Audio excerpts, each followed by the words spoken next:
आज हम डिस्कस करने वाले हैं बायो का थर्ड लेक्चर। ठीक है, हमारे पास यूनिट नंबर फर्स्ट है 9th क्लास बायोलॉजी के, और हमारा जो टॉपिक है आज वो है मुस्लिम साइंटिस्ट एंड देयर कंट्रीब्यूशन। अगर हम देखें तो बहुत सारे मुस्लिम साइंसदान हैं जिन्होंने बायो फिजिक्स मतलब साइंस की हवाले से बहुत ज्यादा मटेरियल्स, बहुत ज्यादा रिसर्च इस पर काम किया है। अगर हम देखें बहुत सारे जानदार हमारी इस दुनिया में मौजूद हैं, और इन जानदारों का जो एनाटॉमिकल स्ट्रक्चर है, इन जानदारों का जो फिजियोलॉजिकल स्ट्रक्चर है, इस पर बहुत सारे साइंटिस्टों ने बहुत ज्यादा काम किया है। जो हमारे पास रिन्यू साइंटिस्ट है, मतलब नामी गिरामी साइंटिस्ट है, इसका नाम मैंने यहाँ पर लिखा है, वो कुछ जो है मतलब वो हम अभी डिस्कस करने वाले हैं। हमारे पास जो पहला साइंटिस्ट है उसका नाम है जाबिर बिन हयान। ठीक है, ये हमारे पास पैदा हुआ था 721 फ्रॉम 721 टू 815 ईस्वी। ये इसका लाइफ टाइम है, मतलब यहाँ से यहाँ तक इसका लाइफ टाइम है। और ये जो साइंटिस्ट था ये हमारे पास पैदा हुआ था बॉर्न्स इन ईरान। ये हमारे पास ईरान में पैदा हुआ and then practice medicine in Iraq. फिर उसने बहुत सारे मेडिसिन पर प्रैक्टिस की।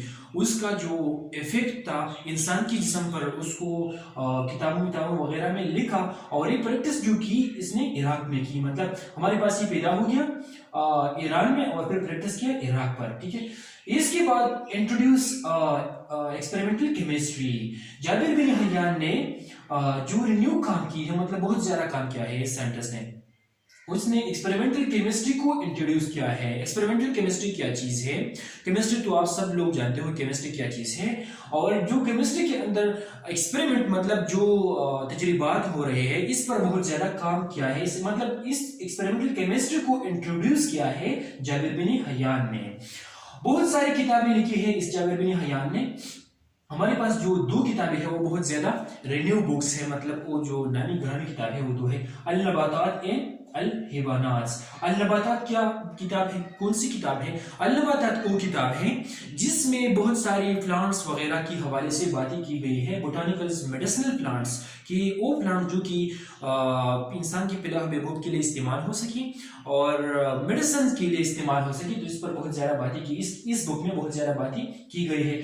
और अल हैवानात में बहुत सारी एनिमल्स मौजूद है। इस एनिमल की बिहेवियर्स, इसकी रिप्रोडक्शंस, इसकी माइग्रेशंस और इसके डिफरेंट बिहेवियर्स ये इस किताब में मौजूद है। तो जाबिर बिन हयान ने हमारे पास ये दो किताबें लिखी है। ठीक है, और उसने बहुत सारा और भी काम किया है। For example he is astronomer, मतलब उसने एस्ट्रोनॉमी पर भी काम किया है। जो हमारे पास मतलब स्पेस का स्टडी है, हम यूनिवर्स स्टडी करते हैं, हम गैलेक्सी वगैरह स्टडी करते हैं, तो ये हमारे पास जाबिर बिन हयान ने इस चीजों को भी टच किया है। ये pharmacist also, pharmacist mean pharma mean drugs और मेडिसिन। उसने बहुत सारे मेडिसिन पर भी काम किया है, मतलब preparation of drugs, apply their drugs on humans or any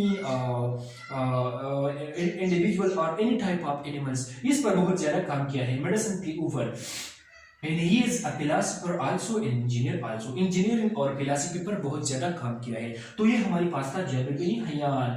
Jabir bin Hayyan हमने कहा, थोड़ा सा हम ओवरव्यू करते हैं कि जाबिर बिन हयान पैदा हुआ था 721 ईस्वी को और वो वफात पा गया 815 ईस्वी तक। ठीक है, वो हमारे पास ईरान में पैदा हुआ और फिर मेडिसिन पर प्रैक्टिस करने के लिए इराक चला गया।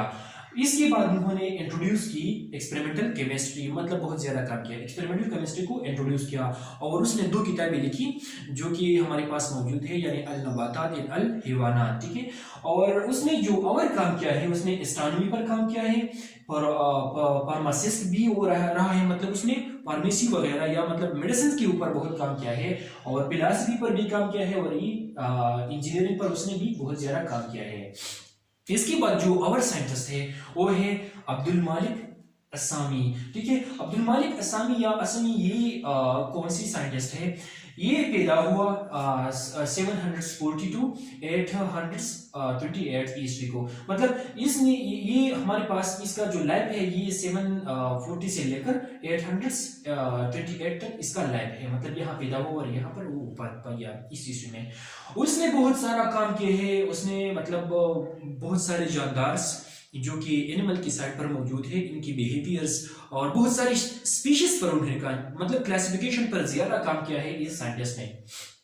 हमारे पास ये पैदा हो गया बुसारा, ठीक है, बुसरा या बुसारा।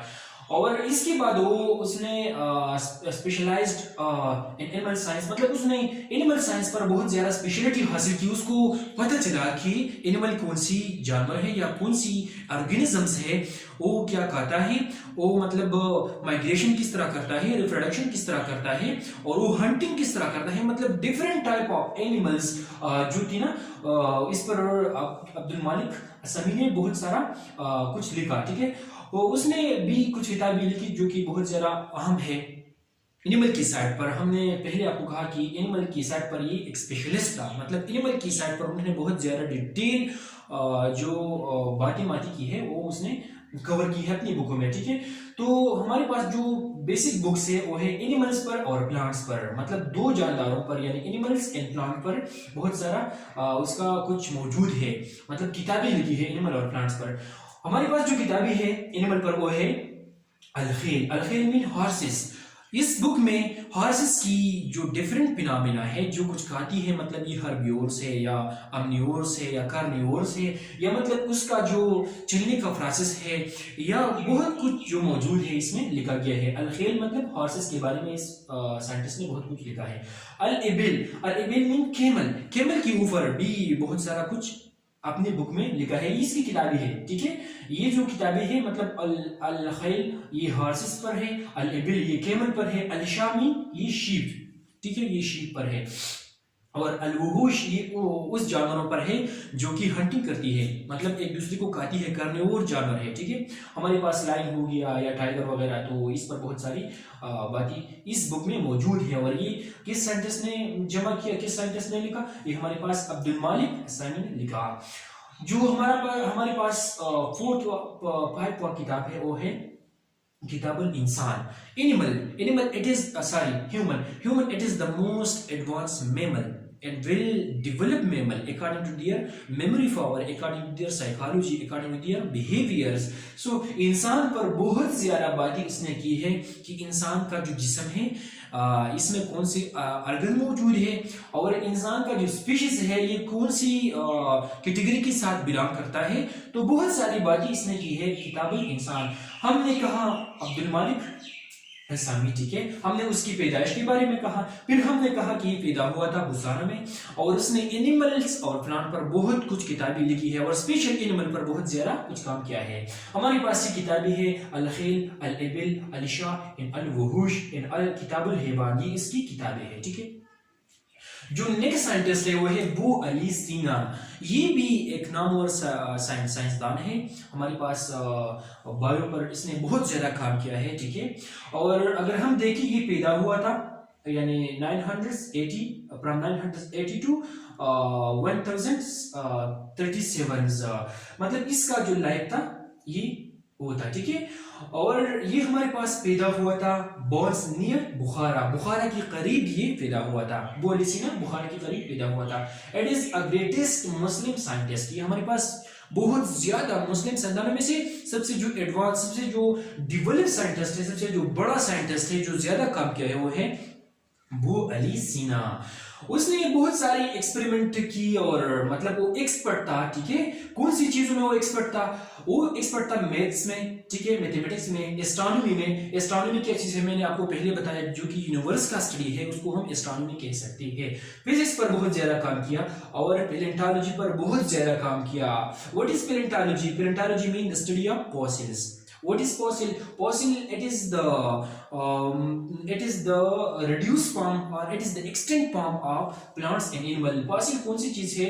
मतलब एनिमल और जानदारों का वो स्पीशीज, वो ग्रुप जो कि खत्म हो गया हो, मतलब वो मौजूद हो हमारे पास इस दुनिया में, लेकिन वो मरा हुआ फॉर्म में मौजूद हो, तो इसको हम पैलेंटोलॉजी कहते हैं।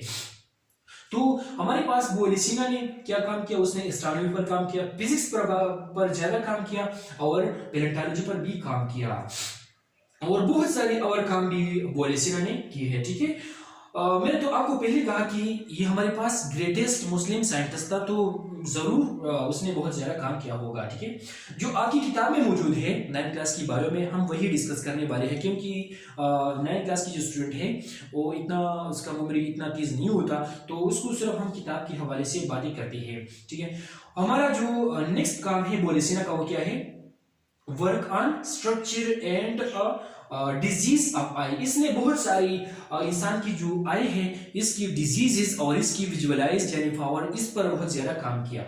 डिस्क्राइब 130 डिजीज ऑन आई, उसने तकरीबन 130 डिजीज को डिस्क्राइब किया अपनी किताबों में, और ये मौजूद है बुक, यानी इसका जो बुक है वो है अल-कानून फिल तिब। इस किताब में ये आई की जो डिजीज है, जो फिनोमेना है, वो सारी मौजूद है। हमने कहा बोलेसिना के बारे में कि बोलेसिना पैदा हुआ था फ्रॉम 980 टू 1037, ठीक है, और ये बुखारा के करीब पैदा हुआ था। It is a greatest Muslim scientist, बहुत बड़ा मुस्लिम साइंसदान गुजरा है। ठीक है, और उसने बहुत सारा काम किया है, यानी बहुत वो एक्सपर्ट था, वो माहिर था किस चीज का, मैथ्स का, एस्ट्रोनॉमी का, फिजिक्स का एंड पैलेंटोलॉजी का, और उसने इंसान की जो आई है उस पर बहुत ज्यादा काम किया है, और तकरीबन 130 डिजीज को उसने अपनी बुक में लिखा है। उसका जो किताब है उसको हम कहते हैं कि कानूनी पेलतेब। ठीक है, तो हमने 3 साइंटिस्ट के बारे में बहुत कुछ आपको बताया। ठीक है,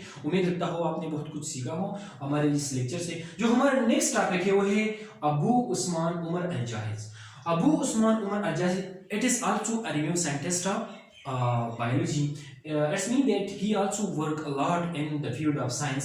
सो उसका जो किताब था वो क्या था, बुक्स आर अल हेवान। उसने अल हेवान पर एक किताब लिखा, मतलब उसका जो किताब था इसका नाम था अल हेवान। अल हेवान मतलब एनिमल्स। ठीक है, ये भी एनिमल के साथ रिलेटेड है। उसने एनिमल की बहुत सारी बातों को उसने लिखा अपनी किताब में। स्पेशली उसने क्या लिखा, फॉर्म्स लाइफ सिस्टम ऑफ एंट। उसने एंट की लाइफ सिस्टम के बारे में लिखा कि ये जो सोशल बिहेवियर है एंट, ये किस तरह शो करती है, और इसका जो लाइफ एक्टिविटी है ये किस तरह परफॉर्म करती है, इसका जो सर्वाइवल है वो कौन सी टाइम से लेकर कौन सी टाइम तक है, मतलब बहुत कुछ लिखा एंड पर। और इसने एक और काम भी किया था, मतलब उसने जो हमारे पास टाइगर है ये किस तरह वाटर के जरिए ये अपने आप को मूव करता है, तो इसको भी अपनी किताब में लिखा। तो ये था अबू उस्मान उमर अल-जाहिज। हमारे पास जो नेक्स्ट साइंटिस्ट था उसका नाम है अली बिन ईसा। ठीक है, अली बिन ईसा जो है ना, ये भी एक रिन्यू साइंटिस्ट है। इसने ये एक आई स्पेशलिस्ट है। इसने इंसान की आई पर यानी आंख पर बहुत ज्यादा काम किया है कि इंसान का आई जो है ना ये किन लेयरों से बना है, और ये जो विजुअलाइज इसका जो पावर है ये कितना है, ये किस तरह एक चीज को मतलब सीनिंग की एबिलिटी रखता है, और इसकी डिजीज पर बहुत ज्यादा काम किया कि इसमें कौन कौन सी डिजीज आता है और किस वजह से ये डिजीज काज होता है। तो work on structure and function of disease of eye. इसमें इंसान की जो आई है इसकी फंक्शन, इसकी स्ट्रक्चर और इसकी डिजीज पर बहुत ज्यादा काम किया है। अप्रॉक्सीमेटली 130 डिजीज जो है ना ये इसने लिखा है इंसान की आई पर। ठीक है, हमारा जो नेक्स्ट साइंटिस्ट है वो है इब्नुल हिसम। इब्नुल हिसम कौन सी साइंटिस्ट थी, ये वो साइंटिस्ट थी जिसने ही आल्सो वर्क ऑन ह्यूमन आई। इसने बहुत सारे फिजिक्स की रूल पर ज्यादा काम किया है, और स्पेशल इंसान का जो आई है या मतलब लाइट का जो फिनोमेना है वो किस तरह आता है, लाइट की बहुत सारी फिनोमेना को उसने विजुअलाइज किया और उस पर काम किया। मतलब रिफ्लेक्शन क्या चीज है, रिफ्लेक्टिव इंडेक्स क्या चीज है, मतलब लाइट की जितनी भी फिनोमेना है, रिफ्लेक्शंस या लेंसेज वगैरह, इस पर ज्यादा काम इब्नुल हिसम ने किया है। ये पैदा हुआ था 965 टू 1039। इसका जो लाइफ है ये 965 से लेकर 1039 तक था। He is outstanding biologist. ये हमारे पास आउटस्टैंडिंग बायोलॉजिस्ट था, मतलब ये भी एक एक्सपर्ट बायोलॉजिस्ट था। उसने बायो पर बहुत ज्यादा काम किया है, and he corrected the Greek concept of vision. उसने जो ग्रीक विजन था, मतलब जो ग्रीक अल्फाज में इंसान की आई का जो विजन पावर था वो लिखा गया था कि किस तरह इंसान का आई एक चीज को देखता है और किस तरह एक चीज को वो विजुअलाइज करता है, किस तरह वो पेनिट्रेशन पावर को गेन करता है। वो मतलब गलत था। तो इस साइंटिस्ट ने इब्नुल हिसन ने इस चीजों को ठीक किया। ठीक है, इसका जो किताब है इसका नाम है किताबुल मनाजिर। किताबुल मनाजिर अब इब्नुल हिसन का किताब है। तो हमारा जो नेक्स्ट साइंटिस्ट है या बायोलॉजिस्ट है मोस्ट रिन्यू, वो है अल-फाराबी। अल-फाराबी ने बायो की फील्ड पर बहुत ज्यादा काम किया है। ठीक है, वो हमारे पास लाइव इन 870 to 950, मतलब इसका जो लाइफ है वो 870 ईस्वी से लेकर 950 ईस्वी तक इसका लाइफ था। ठीक है, He is a well-known Hawkins and biologist। वो हमारे पास well-known Hawking था। ठीक है, और well-known biologist था, मतलब वो इंसान की जो डिफरेंट डिजीज थी, इसकी जिस्म पर जो डिफरेंट माइक्रो वगैरह अटैक करती है, तो इस चीजों को उसने अपनी किताब में लिखा। इसका जो बेसिक किताब है ये मैंने यहाँ पर लिखा है किताबुल नबातात एंड किताबुल हैवानात। बहुत सारी जो प्लांट्स है, इस प्लांट्स की डिफरेंट डिजीजेस या इस प्लांट से जो बेनिफिट्स इंसान पर इफेक्टिव हो जाती है, मतलब बहुत सारे मेडिसिन हम इस प्लांट से लेती है, तो इस किताब में मौजूद है। और किताबुल हैवानात क्या चीज है? किताबुल हैवानात में बहुत सारे एनिमल मौजूद है, इसका बिहेवियर्स, इसका रिप्रोडक्शंस, इसका माइग्रेशन प्रोसेस और इसका हंटिंग प्रोसेस, ये सारा मौजूद है इस किताब में। ठीक है, हमारा जो नेक्स्ट साइंटिस्ट है वो है इब्नुल कासिम या इब्नुल कासिम अल-ज़ुहरवी। ये भी एक वेल नोन साइंटिस्ट है, वेल रिन्यू साइंटिस्ट है, और इसने बायो पर बहुत ज्यादा काम किया है। A great Muslim scientist and surgeon, ये हमारे पास एक बड़ा साइंटिस्ट था, बायोलॉजिस्ट, और उसने मतलब सर्जरी पर बहुत ज्यादा काम किया है। He is a well known surgeon, और स्पेशल जो सर्जरी था उस वक्त की जो मतलब ह्यूमंस थी या उस वक्त की जो जानदार थी, इसके किडनी में मतलब जो स्टोन आता था, तो इस पर बहुत ज्यादा काम किया है इब्नुल कासिम अल-ज़ुहरवी ने। उस स्टोन को रिमूव करना, उसको सर्जरी करना, और इसको किसी तरह हम मतलब डिस्ट्रक्ट करना ताकि ये स्टोन हम इस इंसान से या जानदार से रिमूव कर सके। और स्पेशली जो हमारे पास यूरिनरी ब्लैडर है, मतलब जब भी हमारे पास स्टोन इंसान की किडनी में मौजूद होता है तो ये इफेक्टिव होता है, मतलब किडनी को डिस्ट्रॉय करता है। जब भी ये स्टोन इंसान की यूरिनरी ब्लैडर तक आ जाती है, तो urinary bladder it is a sensitive organ, मतलब ये बहुत हसास जगह है।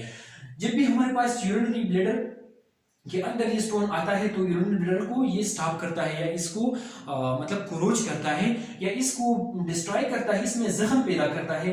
तो किस तरह इससे हम स्टोन को रिमूव करें? तो हमारे पास एक साइंटिस्ट था इब्नुल कासिम अल-ज़ुहरवी, उसने स्टोन को रिमूव किया थ्रू सर्जरी। तो ये हमारे पास a great Muslim surgeon, and he was lived in 936 to 1004। इसका जो लाइव है वो 936 से लेकर 1004 तक था। तो हमारे पास जो साइंटिस्ट थी वो तकरीबन एक रहता है Ibnul Nafis. Ibnul Nafis it is also a well known biologist in 13th century. ठीक है, हमारे पास इसने डिस्क्राइब किया कि सर्कुलेशन सिस्टम ऑफ ब्लड्स, उसने जो इंसान का खून है ये किस तरह मूव करता है कैपिलरीज में, किस तरह ये मूव करता है, मतलब from artery to capillaries and then veins. तो सर्कुलेटरी सिस्टम जितनी भी थी, इसकी डिजीजेस और इसका जो बहुत कुछ था, इस साइंटिस्ट ने विजुअलाइज किया और दिखा दी। तो यही पर हमारा जो लेसन, यही पर हमारा जो लेक्चर है वो कंप्लीट हो जाता है। तो मतलब शॉर्ट सा लेक्चर था, और जो हमारा नेक्स्ट टॉपिक होगा वो हम इंशाल्लाह हमारा जो नेक्स्ट लेक्चर है इसमें डिस्कस करेंगे। So for seeing my this video and please subscribe my channel.